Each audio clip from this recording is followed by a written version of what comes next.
Say the types of animals. Three types of animals are there. They are herbivores, carnivores, and omnivores. Herbivores, animals that eat only plants. Examples: cow, goat.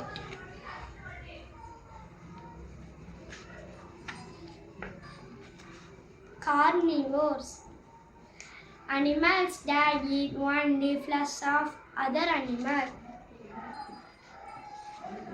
Examples: lion, tiger.